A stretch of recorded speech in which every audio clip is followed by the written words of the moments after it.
All right, let's move on to our final story. Now, finally this week, the People's Democratic Party's elected governors called for an emergency meeting to redress the challenges plaguing the party.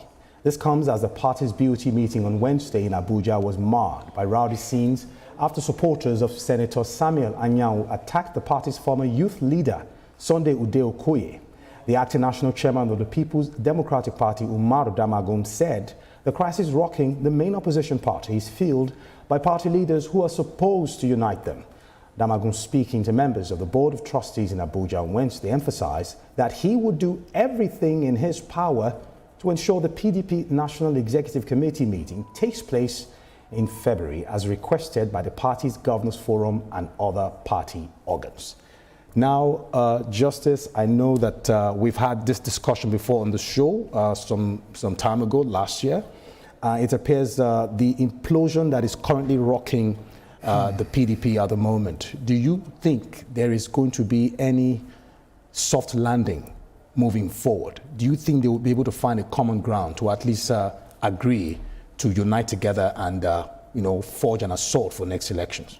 My honest answer is I don't know.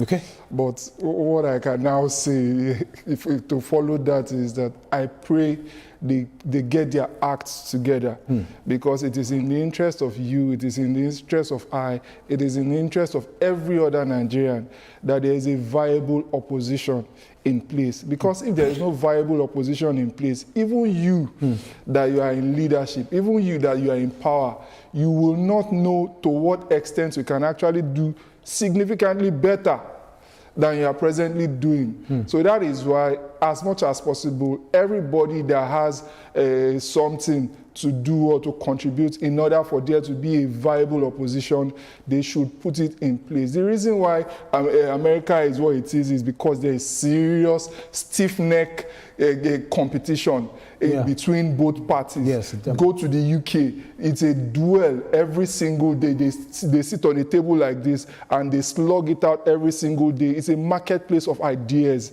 and the best ideas should be able to be presented to the people and for the people to choose which party they want from time to time. Because if we leave one opposition or the opposition to fail, by the time we keep retrogressing, we will not even know, because it's just one option that we are left with. All right, Olufemi, quickly, the acting national chairman of the People's Democratic Party, Umar Damagum, has said that the crisis rocking the main opposition party is fueled by party leaders who are supposed to unite them.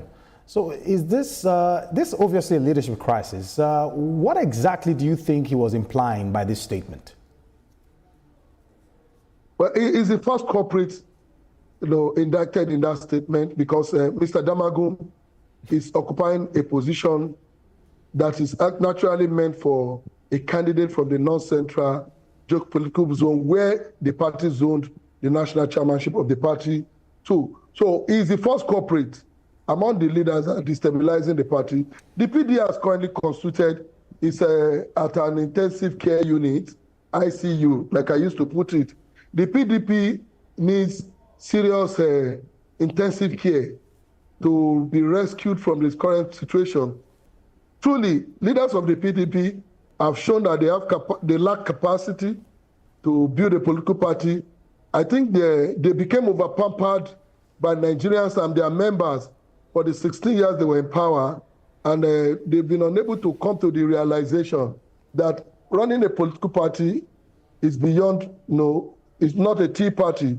It's beyond this bread and butter, approach that they have often used while they were in control of power. Damagum himself is morally incapable to be in that position. Now, aided by, even the B.O.T of the party is headed by a man who is occupying a position zoned to somewhere else. So a lot of issues are wrong with PDP. So indicting leaders of the PDP, he should have indicted himself first. And the only way to have addressed that is by resigning his position and allowing candidates from the zone that should have the national chairman of the party to come and occupy that nonetheless. It has degenerated to the extent that they are now exchanging punches at the National Executive Council meeting, the National Working Committee meeting and the like.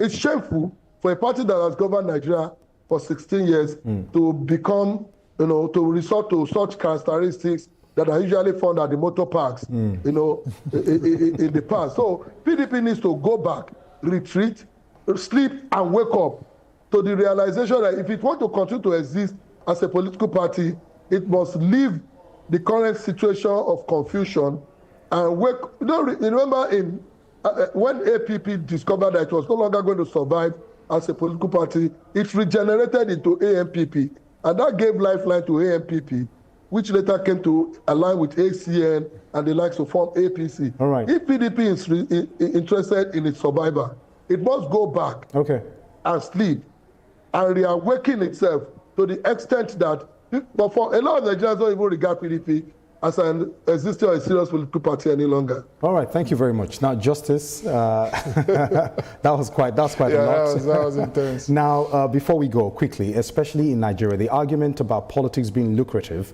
can it be blamed for the crisis that consistently rocks the political arena? Is this really about wanting to serve or just personal gains? That's why we're looking at all of this fracas everywhere. I think that if I have to put it on a continuum, more than 90% is for personal gain. Okay. And that is why you see that our politicians, they are not really ideologues. They are not really chasing per se, most of them, any form of legacy.